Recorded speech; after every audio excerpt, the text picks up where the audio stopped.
I know. Let's hear about the Barbara Streisand story. Oh, God, the Barbara Streisand story. That was really funny.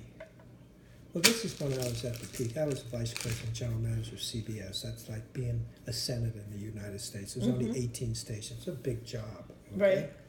And I had it for 5 years. I made friends of my friend in Portland, Oregon.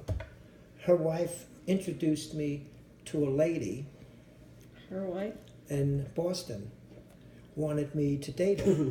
Wait, her wife? Yes. Oh, okay, Wanted me sorry. to date this lady in Boston, you know. So, So your friend was gay. gay. Yeah, you said it. I don't have any gay You friends. said her wife. Oh no, oh no. His wife knew this lady in Boston, Okay. and she was a big socialite. All right. And she said, "I would love Bob to meet this lady because I think the lady would really like him, like to go out with him." So I did. I called her up, and it turned out she was quite a interesting person. She was Jack Kennedy's campaign manager when he ran for presidency in 1960.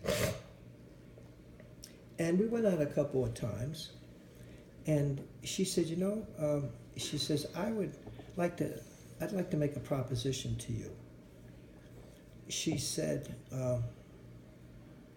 why don't you quit your job and travel with me? And I said, travel where? She says, we can travel all over the world. She says, I have all the money that I need. And she said, you don't have to worry about it. Just be my companion. She was about 10 years older than me. At this time, she was probably in her early 70s. But a real, very, very nice person. So she says, I'd like you to come down to the Chops, the Chops is down in Hyannisport. And she says, I'd like you to meet some of my neighbors.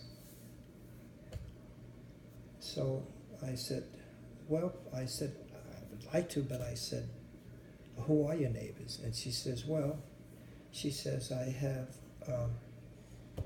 Barbara Streisand to the left of me, and I'm trying to think of the great folk singer from Boston. You would know what I'm talking about. I can't think of his name. His name? Huh? His name? Yeah. Oh. From Boston. I don't know. Okay. So James Taylor? it was James Taylor. So she said, I'd like you to meet James Taylor. I'd like you to meet Barbara Streisand. Well, at that time I was 60 years of age, I wasn't interested in meeting anybody, or being with anybody.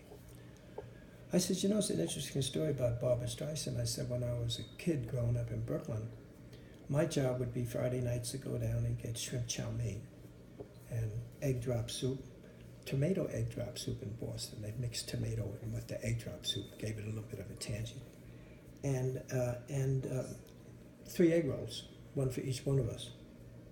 So I would go down and I would order the food, and the girl would come out, she would say, here it is, Bob, because the Chinese restaurant was right underneath us. We lived on the 6th floor, and the Chinese restaurant was down on the bottom floor. Are we talking New York or Boston? Brooklyn. Brooklyn growing Okay. up, yeah.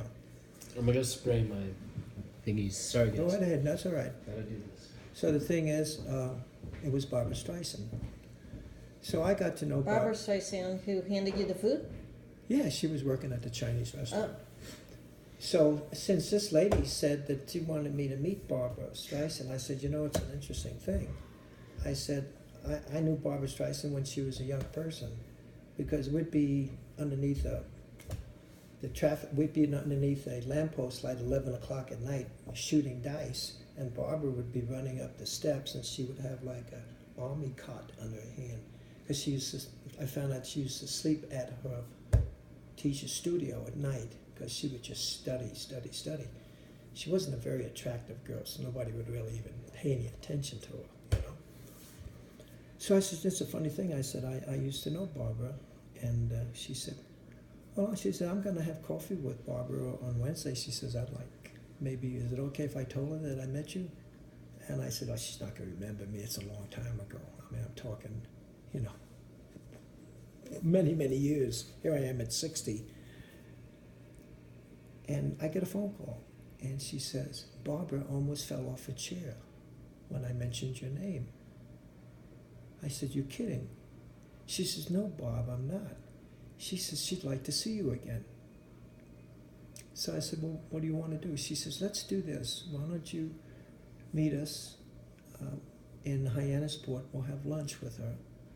And she's really excited because she saw so much, and you were a good friend of hers. So I said, okay.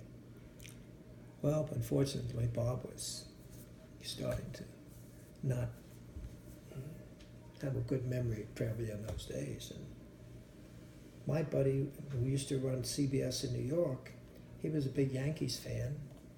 And whenever the Yankees played, he would fly me into New York, and we'd go to the Yankee Stadium. Then I'd come back to Boston. I used to do the same thing in Boston. If the Boston Red Sox was playing the Yankees, I would bring Joe in with me, Joe Kelly. So there I am watching the game with my pal Joe, because I had 4 seats right by the dugout at Fenway Park. It was compliments of CBS. I had seats there and seats to everything, you know. The phone rings. And it's my pal Maggie. And she says, Bob, where are you? I said, well, as a matter of fact, I said, at Fenway. I said, they're playing the Yankees. And I said, my buddy said, and she interrupted me. She says, you are at Fenway Park. I said, yes. She says, Barbara and I are at the airport waiting for you to have lunch. Oh, I said, I don't know what to tell you, Maggie. I said, and then was click, click. Uh-oh. But from that point on, we still would meet.